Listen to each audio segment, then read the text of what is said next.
dari baginda Nabi besar Muhammad sallallahu alaihi wasallam. Allahumma shalli wa sallim alaihi. Zikir Ratibul Haddad itu menjadi salah satu keistimewaan zikir yang diamalkan oleh hampir seluruh keturunan atau zuriyah baginda Nabi besar Muhammad sallallahu alaihi wasallam. Ulama yang menulis dan mengajarkan zikir Ratibul Haddad ini bernama Al-Habib Abdullah bin Alwi Al-Haddad. Beliau adalah salah satu cucu dari baginda Nabi besar Muhammad sallallahu alaihi wasallam. Beliau adalah salah satu ulama yang hidup dan wafat di Hadramaut di Yaman sana. Nah, kenapa menjadi sangat utama membaca zikir Ratibul Haddad? Misalkan di dalamnya ada bacaan La ilaha illallah wahdahu la syarikalah lahul mulku lahul hamdu yuhyi wa yumitu wa huwa ala kulli syai'in qadir. Ini dibaca 3 kali. Kenapa tidak 5 kali? Kenapa tidak 7 kali? Kenapa tidak 9 kali? Ternyata petunjuk untuk membaca Ratibul Haddad terutama pada zikir La ilaha illallah wahdahu la syarikalah ini diambil berdasarkan hadis dari baginda Nabi besar Muhammad sallallahu alaihi wasallam. Yang kedua, ada bacaan subhanallah walhamdulillahi wa la ilaha illallah wallahu akbar 3 kali. Kemudian dilanjutkan dengan subhanallah wa bihamdihi subhanallahil azim 3 kali. Kemudian dilanjutkan rabbana ghfir lana wa tub alaina innaka antat tawwabur rahim. Semuanya ini diajarkan oleh baginda Nabi besar Muhammad sallallahu alaihi wasallam yang disebutkan di dalam hadis Nabi. Kemudian oleh Al-Habib Abdullah bin Al-Habib Abdullah bin Alwi Al-Haddad, petunjuk-petunjuk baginda Rasulullah sallallahu alaihi wasallam itu dikumpulkan menjadi wirid yang namanya zikir Ratibul Haddad. Di antara zikir yang dibaca 3 kali ini juga ada bacaan ayat kursi. Kemudian ada bacaan akhir daripada suratul Baqarah, lillahi ma fis samawati wa ma fil ardi akhirih. Kemudian dari bacaan-bacaan yang dibaca 3 kali itu, ada satu bacaan yang khusus dibaca 7 kali. Apa bacaannya? Bacaannya adalah, Ya dzal jalali wal ikram, amitsna ala dinil Islam. Ya dzal jalali wal ikram, wahai Allah zat yang maha jalal. Wal ikram, zat yang maha mulia. Amitsna, wafatkan kami. Matikan kami, akhirkan hayat kami ala dinil Islam, dalam keadaan beragama Islam. Sahabat-sahabat, ini adalah yang mengajarkan baginda Nabi besar Muhammad sallallahu alaihi wasallam. Apapun pangkatnya seseorang dunia, apapun jabatan seseorang di dunia, kalau dia wafat tidak dalam keadaan Islam, wafat dalam tidak keadaan beriman kepada Allah, maka pangkat yang dia peroleh, harta yang dia peroleh, istri cantik yang dia peroleh, anak banyak yang dia peroleh, semuanya tidak ada harganya di hadapan Allah Subhanahu wa taala. Oleh karenanya, zikir Ratibul Haddad yang di dalamnya ada salah satu bacaan yang dibaca sampai 7 kali. Ya dzal jalali wal ikram, amitsna ala dinil Islam. Ini adalah senjatanya kaum mukmin, senjatanya kaum muslimin di seluruh dunia.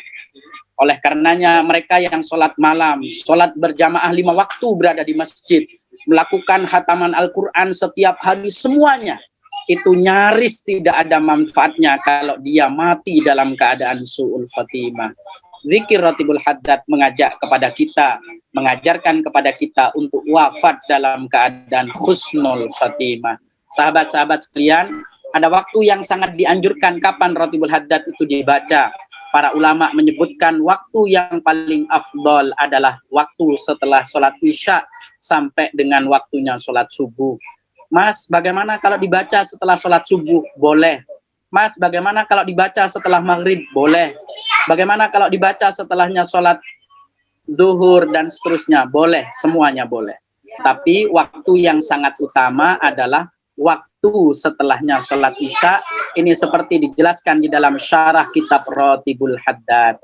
Sahabat-sahabat sekalian, kalau ingin tahu apa saja manfaatnya dan fadilahnya mengamalkan dan membaca kitab Ratibul Haddad, bagi sahabat-sahabat yang kesulitan mendapatkan kitab Ratibul Haddad, sahabat-sahabat cukup membeli Al-Quran Majmu' Syarif.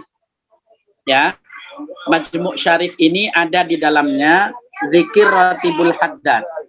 Silahkan sahabat-sahabat buka di halaman 187.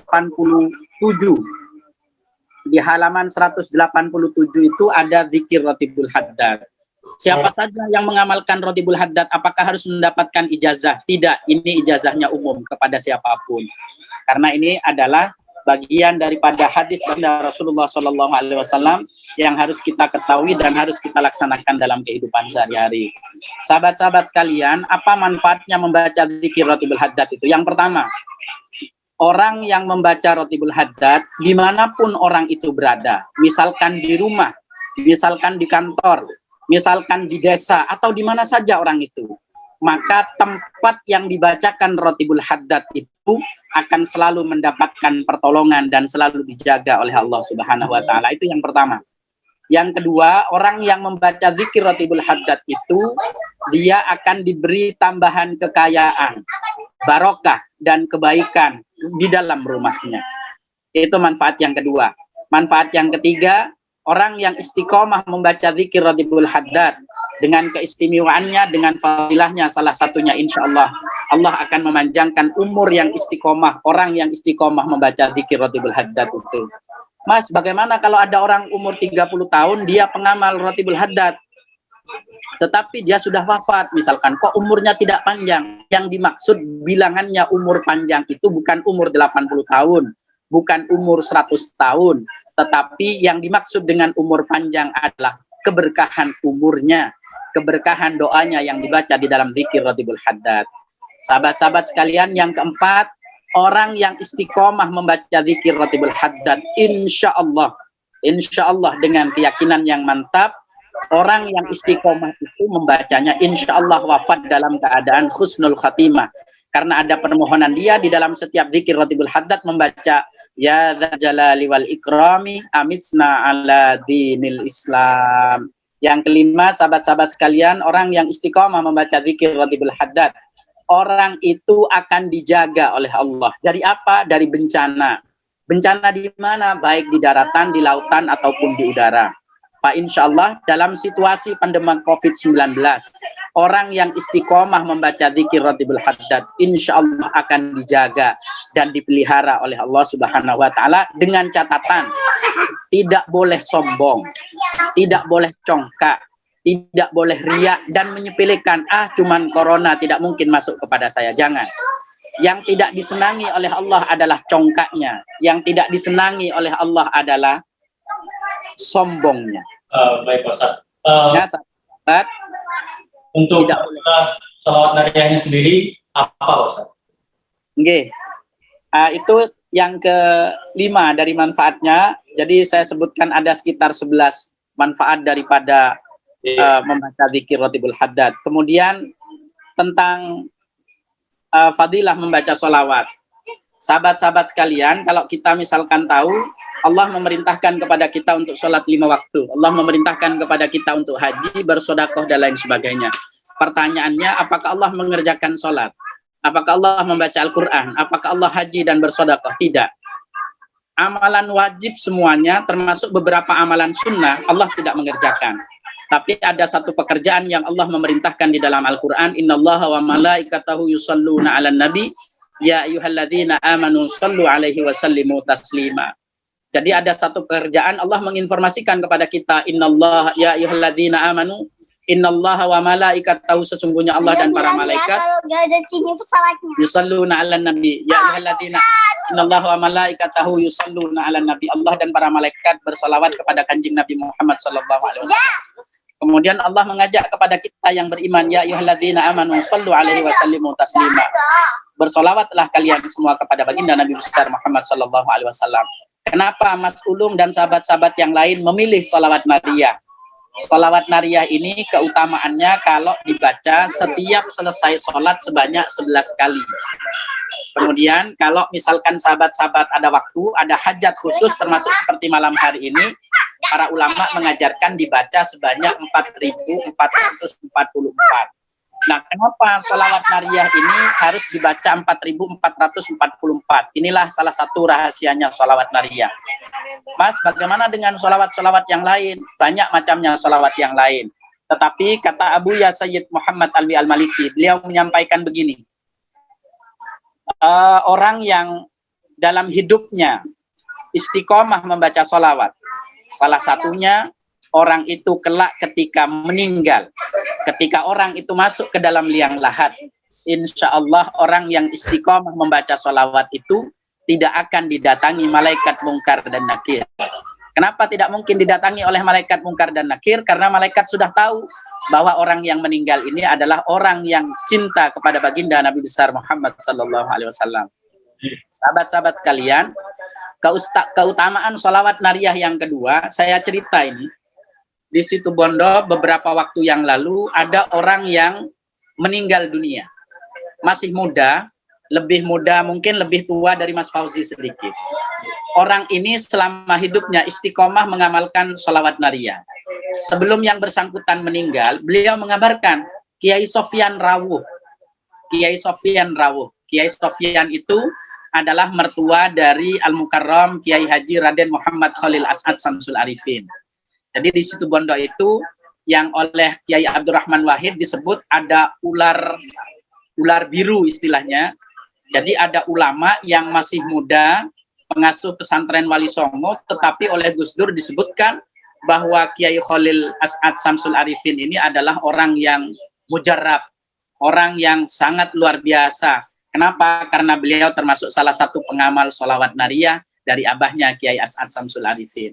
Nah, apa kata si anak muda yang ketika mau wafat menyampaikan ada Kiai As'ad ada Kiai Sofyan Miftahul Arifin? Apa kata beliau?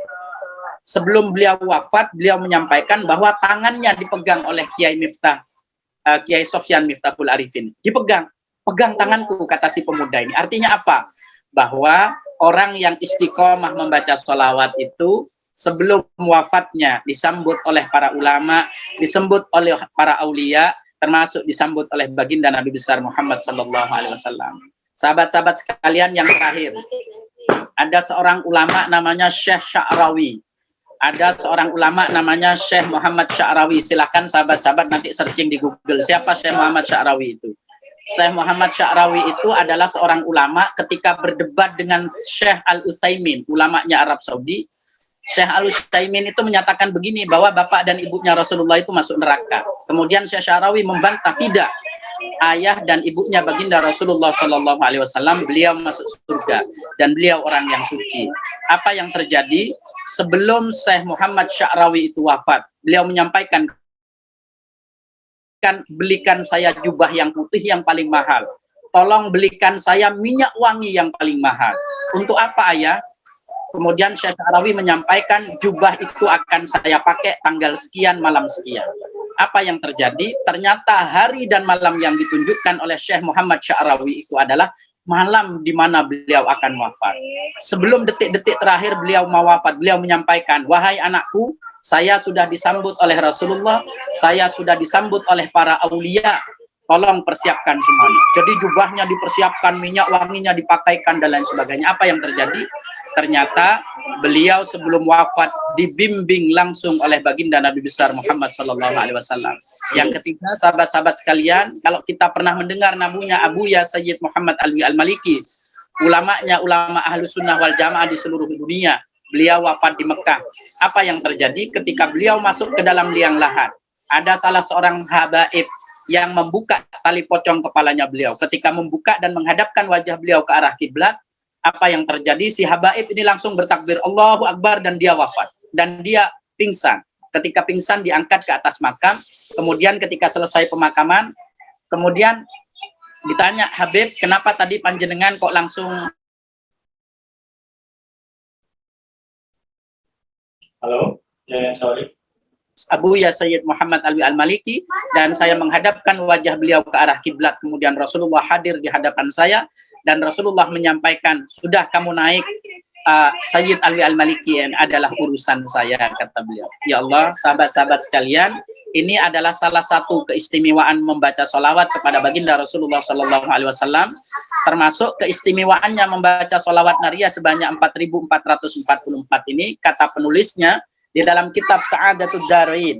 Jadi ada satu kitab namanya Kitab Sa'adatud Darain yang menjelaskan tentang keistimewaan dan kumpulan sholawat kepada baginda Nabi besar Muhammad Sallallahu Alaihi Wasallam. Beliau menjelaskan bahwa orang yang istiqomah membaca sholawat kepada Rasulullah, apapun sholawatnya, termasuk sholawat nariyah yang dibaca sebanyak 4.444 ini, kata ulamanya, ulama yang mendapatkan ijazah sholawat nariyah dari baginda Nabi besar Muhammad SAW itu menyampaikan semua hajatnya di dunia, semua hajatnya di akhirat, semua keinginannya pasti dikabulkan oleh Allah Subhanahu wa Ta'ala. Sahabat-sahabat, ini adalah salah satu keistimewaan sholawat nariyah yang tidak ada di dalam sholawat-sholawat yang lain. Tetapi jumlahnya disebutkan sebanyak 4.444. Ketika saya masih ingat tahun 1997, saya sampaikan kepada Mas Fauzi dan Mas Ulum. Ketika saya berada di pesantren Nurul Rahmah di Probolinggo, saya termasuk yang diajak oleh kiai saya untuk istiqomah membaca sholawat nariyah sebanyak 4.444. Alhamdulillah saya ucapkan terima kasih kepada Mas Ulum. Pada malam hari ini saya diingatkan untuk kembali lagi membaca sebanyak 4.444. Dan alhamdulillah Allah betul-betul menganugerahkan, mewujudkan apa yang saya inginkan dan cita-citakan mulai dari tahun 1997 sampai hari ini betul diwujudkan oleh Allah. Di mana teman-teman saya tidak terwujud keinginannya, oleh Allah saya diberikan keistimewaan terwujud dengan salah satu baca sholawat nariyah itu. Tentu banyak sekali manfaatnya, tetapi karena pada malam hari ini adalah pembacaan Rotibul Haddad dan sholawat nariyah sebanyak 4.444, mari kita perbanyak dan istiqomai dan kita dawamkan membaca zikir itu dan membaca sholawat itu. Insya Allah barokahnya bukan hanya di dunia, tetapi barokahnya juga sampai di akhirat. Kata Rasulullah, umatku yang kedudukannya besok di surga paling dekat denganku adalah mereka yang paling banyak membaca sholawat kepadaku. Sebagaimana disebutkan di dalam kitab Mukhtarul Ahadits An-Nabawiyah, sebagaimana disebutkan di dalam kitab Bukhari dan Muslim, dan juga di dalam beberapa kitab hadis yang lain, termasuk di dalam kitab Sa'adatud Darain. Demikian Mas Fauzi dan sahabat-sahabat sekalian yang saya sampaikan sekelumit tentang keistimewaan membaca zikir Rotibul Haddad dan membaca sholawat nariyah kepada baginda Nabi besar Muhammad SAW. Dan yang terakhir catatan saya, tidak ada sholawat itu yang dibaca oleh ulama salafus soleh yang dikarang oleh dia sendiri. Sekali lagi, semua sholawat yang diajarkan oleh para ulama itu adalah ijazah dan ajaran dari baginda Nabi besar Muhammad SAW. Inilah keistimewaannya sholawat. Setiap waktu dia diajarkan untuk dibaca. Makanya beruntung sekali yang malam hari ini sahabat-sahabat bisa ikut di dalam majelis sholawat nariyah dan zikir Rotibul Haddad ini. Mudah-mudahan kita diberikan kekuatan dan keistiqomahan untuk mengamalkan Rotibul Haddad dan sholawat nariyah. Terima kasih, mohon maaf kalau terlalu panjang. Mudah-mudahan ada manfaatnya dan bisa kita mengistiqomai. Allahumma amin. Ihdinas siratal mustaqim. Assalamualaikum warahmatullahi wabarakatuh.